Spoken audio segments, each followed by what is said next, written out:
Tan Kam stood paralyzed in the center of the pulsating bar, her eyes darting through the thick haze of cigarette smoke and strobe lights, but Lam Ky was nowhere to be found. The music was a deafening roar, vibrating through the floorboards.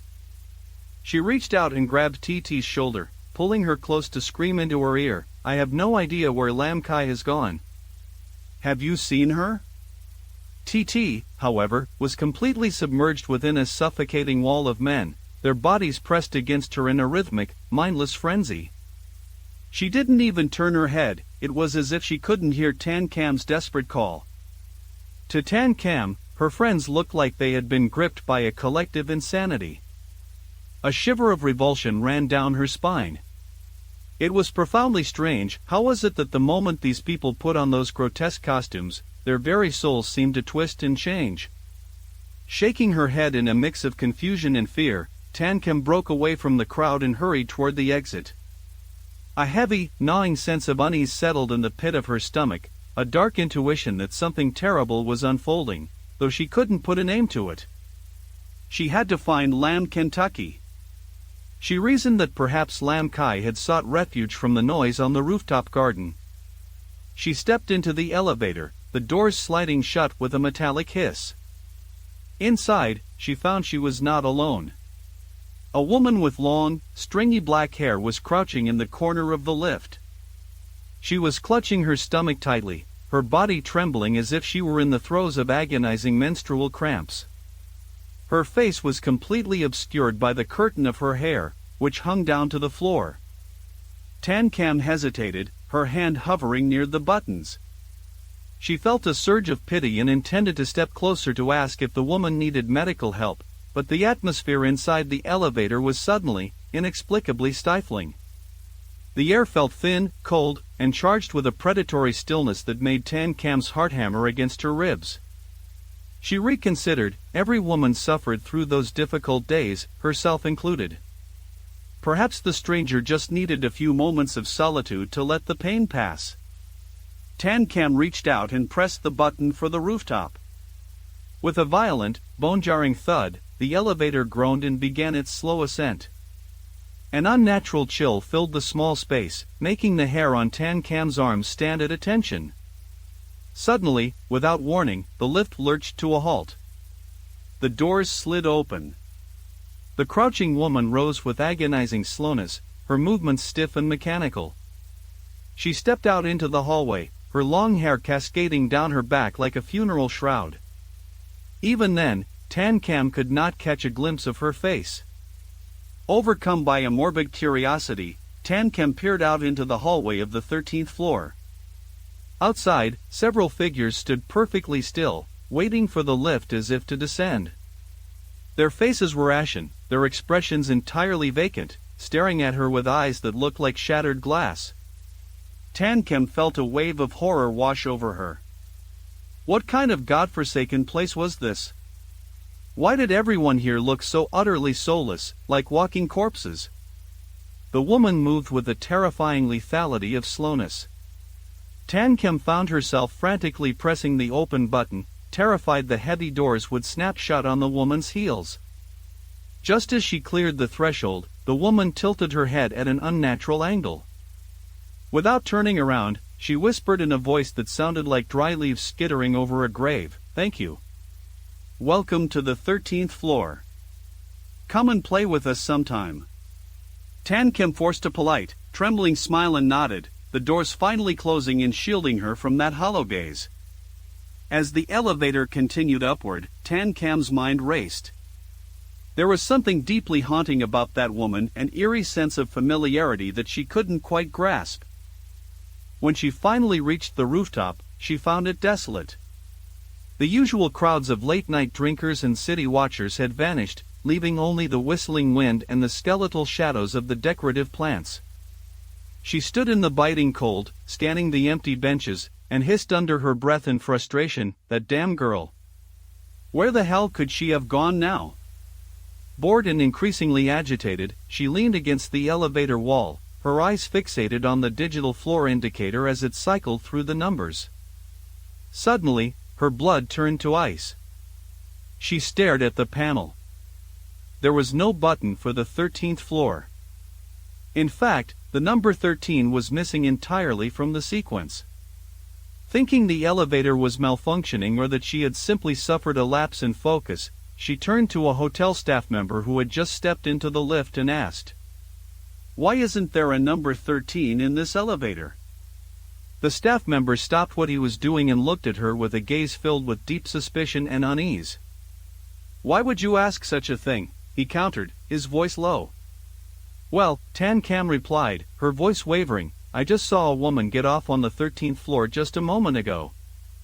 If there's no button for it, how is she supposed to get back down later?" The man's eyes traveled slowly from her head down to her feet.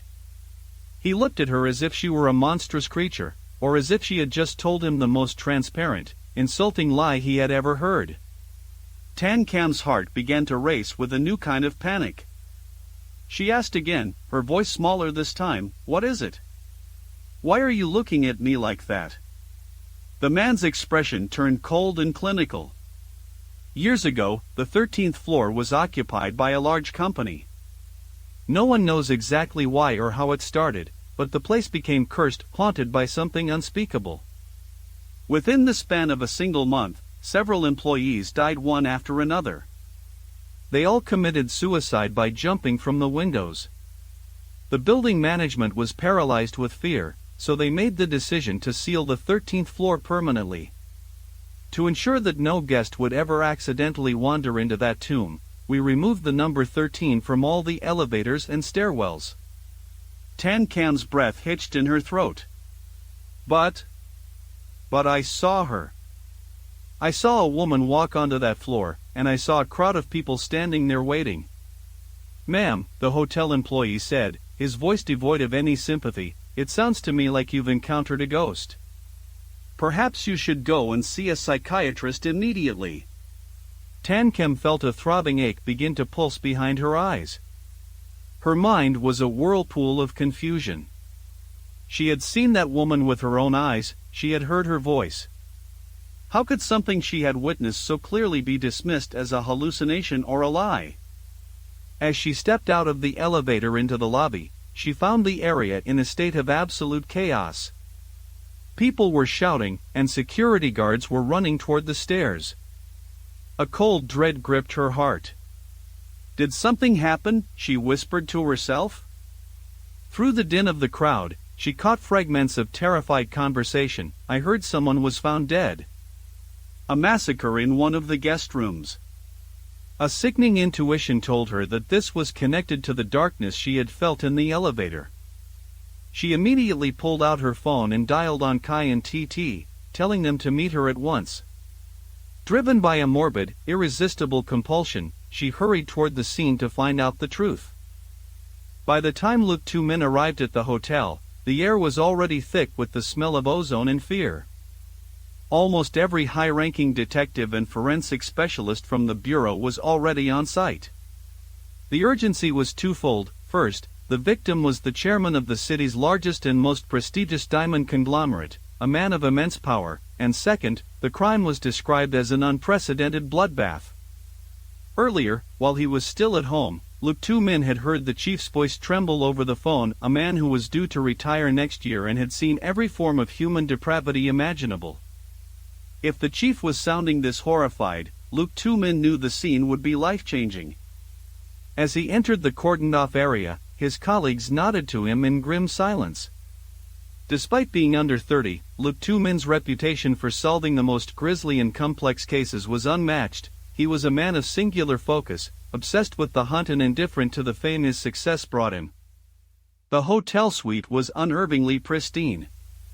There were no signs of a struggle, no overturned furniture, and surprisingly, not a single drop of blood on the plush white carpets. The scene was far more chilling than the chaotic slaughter he had envisioned. The warm, golden glow of the lamps created an atmosphere of peace and luxury that felt utterly wrong. But his seasoned instincts screamed of a hidden horror. He followed the crowd toward the bathroom, where the forensic team was huddled, their pens scratching frantically against clipboards. The room was a frantic blur of activity, photographers capturing every angle with blinding flashes, technicians dusting for prints. The hotel server who had first discovered the bodies was slumped on a sofa in the outer room, his body racking with violent tremors, his eyes wide and unfocused, unable to answer even the simplest questions. Luke Two Men pulled on his latex gloves, the snap of the plastic echoing in the quiet room, and stepped into the bathroom. The sight that met him was a nightmare made manifest. The body of a man lay sprawled across the cold tile floor, while the corpse of a woman was propped up against the large vanity mirror, her head lolling to the side. Both of them had had their eyes brutally, surgically gouged out of their sockets, leaving only hollow, dark pits. The murder weapon lay discarded near the woman's limp hand, a blue plastic toothbrush, its bristles matted with dark, clotted gore and flecked with tiny, sickening fragments of human flesh. But the detail that turned Luke Two Men's stomach was the hotel's glass water pitcher sitting on the counter. Inside the clear water, 4 human eyeballs floated, bobbing gently. The killer had meticulously washed them under the faucet, rinsing away the blood before placing them in the jug to soak like preserved specimens.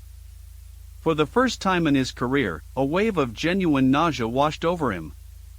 He took a staggering step back, colliding with Xiao No, a junior officer standing behind him. Xiao No's voice was a shaky whisper. "Do you see it, sir? It's not right. Those eyes. They look like they're still alive. It's been scaring everyone to death, the guys keep having to step out just to breathe. The staff can't stand to look at them for more than a second. And the worst part. The eyes. They keep moving in the water. It's absolutely terrifying." Luke Two Men raised a hand, silencing the younger man's ramblings. He took a deep, steadying breath and stepped back into the bathroom, his gaze locked onto the glass pitcher and the eyes that seemed to be watching him back. The woman's corpse was pressed face first against the mirror, her cold flesh seemingly fused to the glass. Perhaps in her final moments, she had been gripped by such primal, soul-shattering terror that her muscles had locked into a rigid, unnatural state of rigor, anchoring her upright in a defiant, gravity-defying pose that refused to collapse even in death. A forensic investigator reached out, his hands trembling slightly as he gently attempted to pry the victim's body away from the reflective surface. As he finally managed to lower her, his eyes fell upon her chest, and a strangled cry of pure horror escaped his lips, an involuntary sound of revulsion that chilled the room. For a seasoned forensic professional to react with such visceral dread, one could only imagine the unspeakable nightmare etched into her flesh. Luke Two Men felt a wave of dizzying vertigo wash over him. He stared, paralyzed, at what appeared to be a traditional red yem, a crimson bodice, clinging to her torso. But as his vision cleared, he realized with a jolt of sickness that it was not fabric at all. It was blood. Pure, wet, glistening blood. The skin on the victim's chest had been meticulously stripped away, leaving behind nothing but raw, exposed muscle and sinew, carved with surgical precision into the perfect shape of a garment made of human gore. After a painstaking examination of the grisly remains, the forensic specialist offered a trembling deduction: this female victim. She must have gouged out her own eyes first. Then, using nothing but a common toothbrush, she proceeded to gouge out the eyes of the man lying beside her. Finally, she took a blade to herself, flaying the skin from her own chest to create that horrific red bodice. Both of them succumbed to massive hemorrhaging and blood loss. What haunts me, detective, is the how.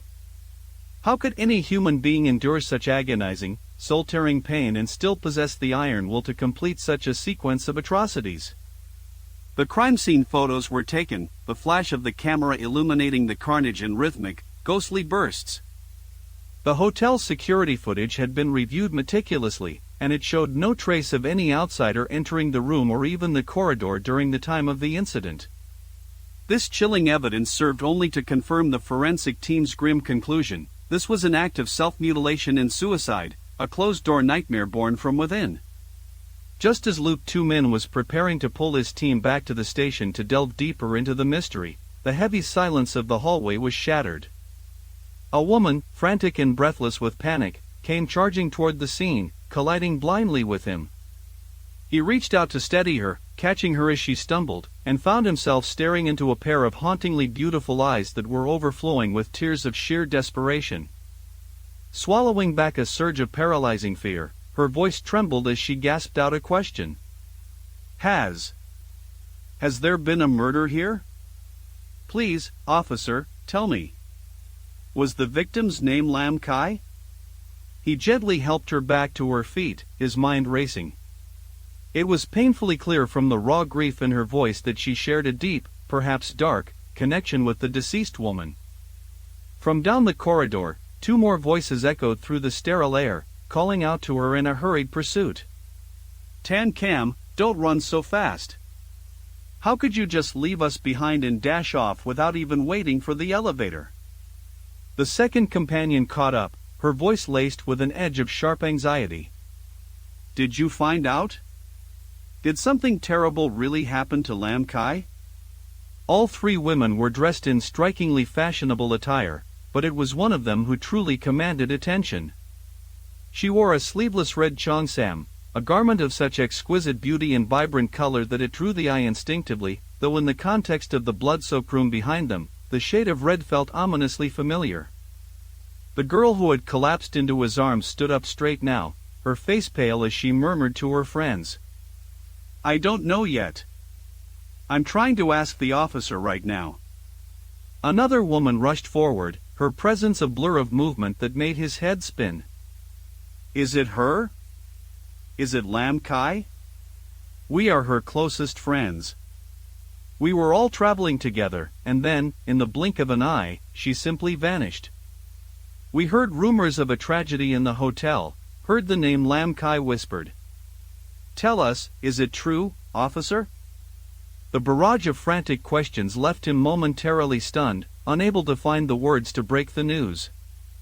Looking at their strained, desperate faces, a chilling thought crossed his mind. It was as if they had been expecting this horror, as if they knew this day of reckoning was inevitable. The girl named Tan Cam spoke again, her voice dropping to a soft, haunting whisper. Please. Just tell us. What is the situation with Lam Ky? Though his heart ached at the cruelty of the truth, he had no choice but to deliver the final blow. She is dead. As the words left his lips, the girl wearing the red headscarf standing beside them buckled, her eyes rolling back as she slumped to the floor in a dead faint. The other two women screamed and rushed to her side, their voices pitched in a frantic panic. On Ky, what's wrong? By some stroke of fortune, the police cruisers were still stationed directly below the hotel entrance. Luke's two men acted instinctively, scooping the unconscious On Ky into his arms and rushing toward the transport to get her to the hospital. Close behind him, through the dim lighting of the hotel lobby, Tan Cam and Thi Thi followed, their shadows stretching long and distorted against the walls.